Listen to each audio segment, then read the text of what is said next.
네, 안녕하십니까. 캡틴 김성우입니다. 반갑습니다. 최근에 뉴스에서 코인에 매수된 장교 북수뇌부의 참수작전 계획도 넘겼다라는 뉴스를 보신 적이 있을 겁니다. 이 현역 대위는 한반도 위기 상황에 적 지도부 제거 작전을 수행하는 이른바 참수부대 소속인데 실제 재판 공소장을 입수해서 보니 소속 부대의 작전 계획 일부가 북한 공작원에게 넘어간 내용이 추가로 확인됐습니다.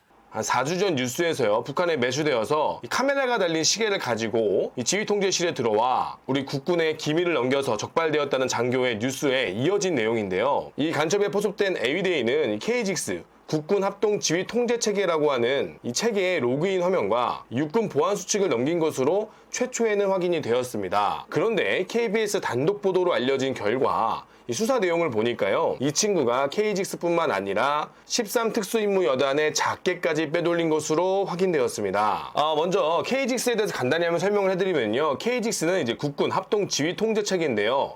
이 체계가 말 그대로 우리 전 군의 작전 내용을 알 수 있는 통제 체계입니다. 해군이나 공군, 육군에서 벌어지는 일들을 카톡방 같이 다 같이 공유하면서 지금 몇 사단에서 어떤 일이 벌어지고 있고 몇 군단에서는 어떤 일이 벌어지고 있고 거기에는 모든 상세한 내용이 들어 있습니다. 국해공군이 모두 모여있는 채팅방 같은 것도 있고요. 아니면 육군끼리 혹은 군단끼리 혹은 여단끼리 묶여서 운용하는 체계로 거기 체계에서 들어가 있기만 한다 그러면 작전의 내용들을 모두 알 수 있는 그런 채팅방과 같은 곳이고, 혹은 작전 계획 같은 것도 하달해서 다 같이 공유할 수 있는 국군 지휘 통제 체계입니다. 말 그대로 KGX를 해킹한다면 우리 군의 모든 활동을 실시간으로 알 수 있는 아주 중요한 보안 사항이 되겠습니다. 그런데 KGX를 넘긴 이 대위가 정말로 수상한 정황이 있습니다. 뉴스 보도에는 나오지 않았는데요, 제가 제보와 취재 결과 알게 된 내용인데요. 이 A대위에 대해서 간단하게 설명해 드리자면, 이 친구는 모 협약대학교 군사학과 출신 학군단 53기로 임관한 15군번의 대위입니다. 이 친구는 장기도 선발이 됐고요. 수상하고 재밌는 것은 이 친구가 본래에는 중대장을 다른 곳에서 하고 있었습니다. 근데 중대장 보직을 다 채우지 않고 특전사로 전입을 왔습니다. 뭔가 잘 모르시겠다고요? 이게 장교가 아니신 분들은 잘 이해를 못하실 텐데 그게 뭐가 문제가 되냐라고 생각이 드실 텐데요. 장교들은 중대장 보직을 중간에 끊고 오는 것은 사실상 진급을 포기하는 것과도 같습니다. 말 그대로 내가 군생활을 계속할 건데 중대장 보직을 중간에 끊는다는 것은 보직해임과 같은 정도의 데미지이기 때문에, 혹은 상급자가 내 자력을 봤을 때, 내 복무 기록을 봤을 때 너 왜 중대장 2년을 안 채웠니? 라고 물어봤을 때 이것은 정말 웬만한 사유가 아니면은 중대장은 웬만하면 다 맞추고 나옵니다. 정말 위탁교육과 같은 엄청난 큰 다른 더 기회가 있다면 갈 수도 있겠지만 중대장 보직을 채우지 않고 다른 중대장으로 간다는 것은 상당히 매우 이례적인 일인데요. 그래서 13특수임무여단에 전입을 왔을 때도 주변 동료들이 아니 어떻게 중대장을 끊고 우리 부대에 올 수 있느냐라고 질문할 정도로 다들 의아해했다고 합니다. 그 친구가 13특수임무여단에 왔을 때 정말 많은 사람들이 질문했다고 합니다. 너 왜 중대장을 마무리 안 하고 여기 왔냐?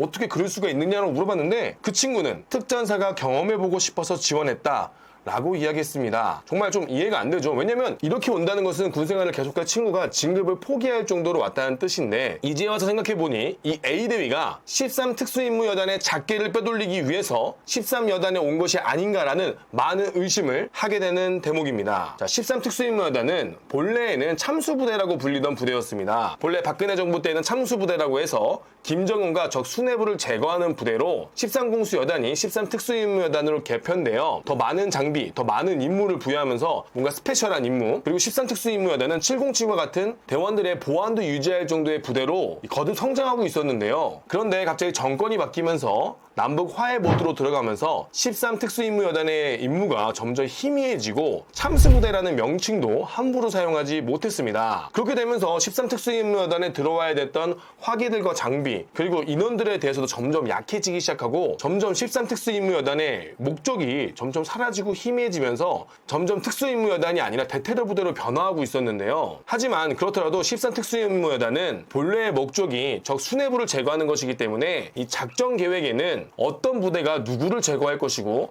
어떤 부대가 어디로 가서 제거할 것이다 라는 내용이 적혀져 있었습니다. 해당 A대위는 중대장으로 보직하여 중대장 전세규 그리고 지역대 전세규를 열람할 수 있는 권한이 있었는데요. 이 비밀문서라고 해도 사실 중대장 전세규는 중대장이 본인이 보고 싶으면 언제든지 볼 수가 있습니다. 또한 야전의 분위기는 만약에 새로 전입 온 장교가 자신의 전세규를 열람한다고 그러면 아주 A급 장교로 취급합니다. 왜냐? 자신의 전시 임무를 숙지하고 외우는 것은 당연히 너무나 훌륭한 군인의 자세이기 때문이죠. 그런데 이 A-Day는 전세기를 외우는 것이 아니라 적에게 넘겨주기 위해서 전세기를 열람한 것이 문제가 되겠습니다. 사실 야전에서 전세규, 전투세부 시행규칙이라고 하는데요. 이 관리가 그렇게 보안이 철저하게 되지는 않습니다. 그리고 해당 당사자가 주인이기 때문에 그걸 당연히 열람할 수 있는 건 당연한 권한이기도 하고요. 자, 특전사의 경우 중대가 있고 지역대가 있고 지역대가 모여서 대대가 됩니다. 그런데 중대장 전세규 하나 갖고 왜 이렇게 호들갑을 떠냐라고 말씀하실 수 있겠지만 중대장 전세규를 보면은 지역대 전세규를 유추할 수가 있고요. 지역대 전세규를 유추하면은 대대 전세규도 유추할 수가 있습니다. 대대 전세규가 유추가 되면 여단 전세규가 유추될 수 있겠죠. 이게 무슨 말이냐면요. 아무리 특수임무여단이라고 해도 북한 전 지역에 작전을 하지 않지 않습니까? 그러면 일부 어떤 지역에 특수임무여단이 강화를 해서 내려서 어느 지역에 집결을 해서 수뇌부를 제거한다든지 혹은 어디로 어떻게 몇 시에 무슨 자산을 이용해서 어떤 공중자산을 이용해서 이동한다라는 내용과 어떠한 장비를 가지고 이동한다라는 내용이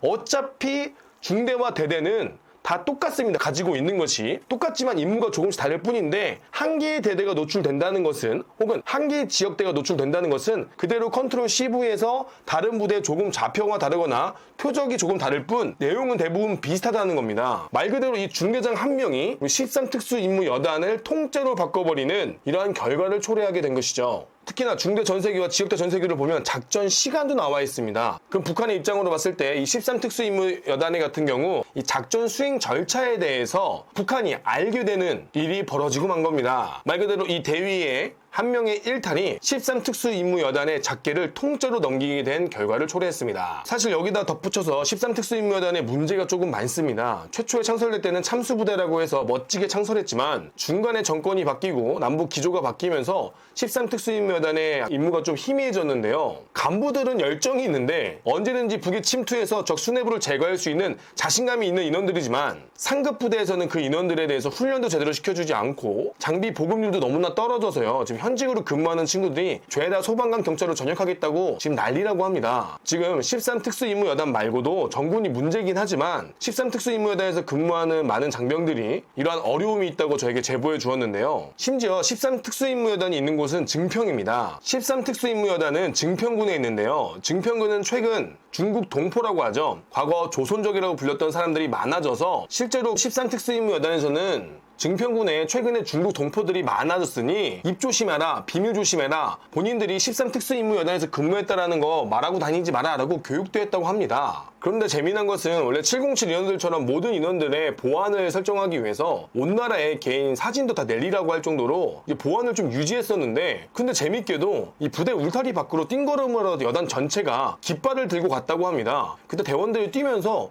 아니 저기 뭐 경로당이나 건물에 숨어서 사진 찍으면 몇 여단에 몇 대대에 누가 근무하는지 다 알 수 있지 않을까라고 생각이 들 정도로 이건 좀 아니다라고 생각이 들었다고 하는데 비밀 부대라고 취급하는 부대 인원들이 밖에 나가서 깃발을 들고 띵거름을 한다. 민간인들이 다 보는 곳에서 그러면 보안에 문제가 있지 않을까요? 아무튼 논외로 잠깐 얘기해봤고요. 거기다가 추가적인 제보로 이 A-대위는 본인과 함께 근무했던 학교 동문, 그러니까 본인이 같이 근무했던 군사협약대학교 군사학과 출신의 동문의 회유에 넘어가서 이 일을 벌인 것으로 알려져 있습니다.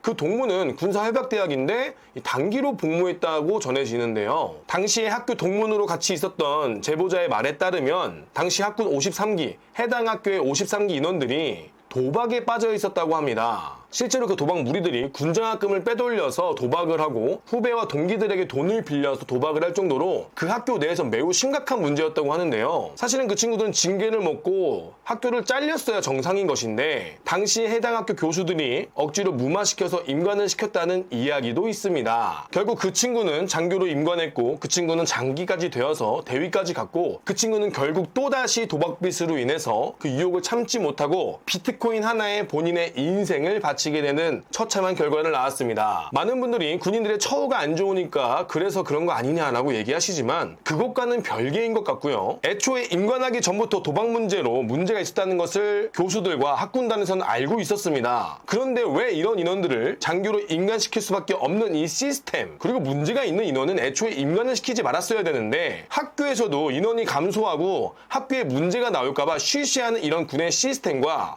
군의 문화, 그러한 문화가 우리 군의 작전을 통째로 넘기는 이러한 사태까지 발생하게 됐습니다. 임관하기 전에도 똑같은 일로 사건 사고가 있었다고 전 제보를 받았습니다. 과연 이렇게 문제가 있는 인원들도 임관시키는 그 학교와 학군단, 훈육관과 교수들은 과연 이 문제에 책임이 없을까요? 이것을 순수하게 개인의 일탈로만 봐야 하는 것인지, 아니면 임관시키지 말아야 될 인원들을 억지로 임관시킨 학교 교수와 학군단의 문제가 아닐지 다시 한번 좀 고민해봐야 될 사건이라고 생각합니다. 지금도 학군단의 인기가 너무나 사그러들어 억지로 지원서를 받아서 억지로 경쟁률을 맞추는 처참한 사태가 벌어지고 있습니다. 물론 군을 기피하는 사회 현상, 그리고 출산율 저하로 인해서 모집 인원이 줄어들어서 이러한 일이 벌어지는 것은 알고 있지만, 그렇다고 하더라도 장교로 임관시키지 않아야 될 인원들을 임관시키는 이러한 행태에 대해서 우리가 다시 한번 고심해봐야 되지 않을까 생각이 듭니다. 여러분들 생각 어떠하십니까?